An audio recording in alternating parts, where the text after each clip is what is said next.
Morning बच्चों, मैं रीना शेखावत सूर्यवर्त के यूट्यूब चैनल पर आपका स्वागत करती हूँ। आज पार्ट 2 कक्षा 6 में नादान दोस्त की कहानी को आगे बढ़ाएंगे, जो कि हमने पिछले वीडियो में पढ़ी थी। गर्मी के दिन थे, बाबूजी दफ्तर गए हुए थे। अम्मा दोनों बच्चों को कमरे में सुलाकर खुद भी सो गई थी, लेकिन दोनों बच्चों की आंखों में आज नींद कहाँ।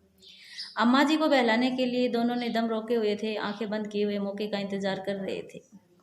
जो ही मालूम हुआ कि अम्मा जी अच्छी तरह से सो गई हैं, दोनों चुपके से उठे और बहुत देर से दरवाजे की सिटकनी खोलकर बाहर निकल गए।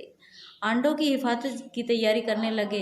केशव कमरे से एक स्टूल उठाकर लेकर आया, लेकिन जब उसे काम न चला तो एक नहाने की चौकी लाकर स्टूल के नीचे रख दी। डरते डरते स्टूल पर चढ़ गया। श्यामा दोनों हाथों से स्टूल को पकड़े हुई थी। स्टूल की चारों टांगें बराबर न होने के कारण जिस तरफ ज़्यादा दबाव पड़ता था, जरा सी हिल जाती, उस वक्त केशव को बड़ी तकलीफ उठानी पड़ती थी। ये उसका दिल ही जानता था। दोनों हाथों से कार्निस मतलब छज्जे को पकड़े हुए था।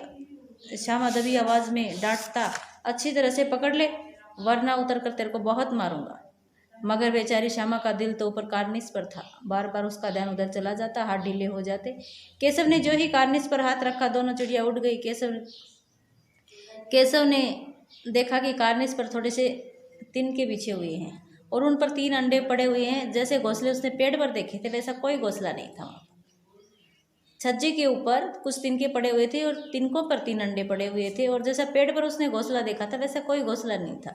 श्यामा सिर से नीचे से पूछती है कि कै बच्चे हैं भैया? तो वैसे केशव कहता है कि 3 हैं, अभी बच्चे नहीं निकले हैं। श्यामा कहती है कि जरा हमें भी दिखा दो भैया, कितने बड़े हैं? तो केशव कहता है कि दिखा दूंगा, पहले जरा चिथड़े ले आ। चिथड़े मतलब कपड़े, कोई कुछ कपड़ा ले आ, नीचे बिछा दो, बेचारे अंडे हैं वो तिनकों पर पड़े हुए हैं।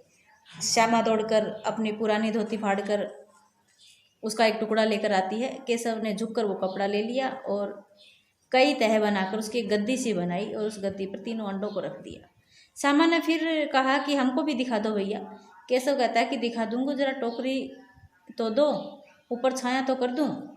श्यामा ने टोकरी नीचे से थमा दी और बोली, अब तू उतर जा, मैं भी देखूं। केशव ने टोकरी को एक टहनी से टिका दिया और दाना और पानी की प्याली आकर ऊपर रख दी। श्यामा प्याली और चावल भी लाई। केशव ने टोकरी के नीचे दोनों चीज़ों को रख दिया, आहिस्ता से उतर गया। श्यामा ने गिड़गिड़ा कर कहा, भैया अब हमको भी चढ़ा दो भैया। केशव तू गिर पड़ेगी। श्यामा कहते हैं कि नहीं गिरूंगी भैया, तुम नीचे से पकड़े रहना। केशव कहता है कि नहीं भैया, कहीं तू गिर गई तो अम्मा मेरी चटनी कर डालेगी, कहेगी तूने ही तो चढ़ाया था, क्या करेगी देखकर। अब बड़े आराम से हैं, जब बच्चे निकलेंगे तो उनको पालेंगे। दोनों चिड़िया बार बार कार्निस पर आती, बगैर बैठे ही उड़ जाती।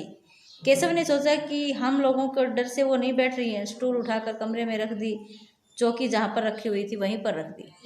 श्यामा ने आंखों से आंसू भरकर कहा कि तुमने मुझे दिखाया नहीं भैया, मैं अम्मा जी को कह दूंगी। केशव कहता है कि अम्मा जी से कहेगी तो बहुत मारूंगा, कह देता हूँ।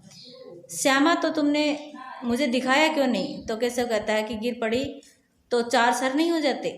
अगर मैं तेरे को चढ़ा देता वहाँ पर और गिर जाती तो तेरे 4 सर हो जाते। श्यामा कहती कि हो जाते तो हो जाते, पर मैं उनको देख लेती। इतने में कोठरी का दरवाज़ा खुलता है।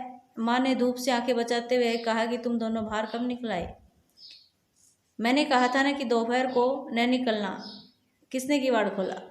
किवाड़ केशव ने खोला था, लेकिन श्यामा ने माँ की यह बात नहीं कही। उसे डर लगा कि कहीं भैया की पिटाई न हो जाए। केशव का जो दिल था वो काँप रहा था, कहीं श्यामा माँ से न कह दे कि अंडे दिखाए नहीं थे। अब उसको श्यामा पर विश्वास न रहा। श्यामा सिर्फ मोहब्बत के मारे चुप थी। इस कसूर में के हिस्सेदार होने की वजह से इसका फैसला नहीं किया जा रहा था। शायद दोनों ही बातें थी। माँ ने दोनों को डांट पकड़ फिर कमरे में बंद कर दिया और आप धीरे से पंखा हिलाने लगी। सिर्फ 2 बजे थे, बाहर तेज धूप चल रही थी। अब दोनों बच्चों को नींद आ गई। तो आज का ये वीडियो यहीं तक। अगर आपको ये वीडियो पसंद आए, लाइक शेयर सब्सक्राइब जरूर करें। धन्यवाद।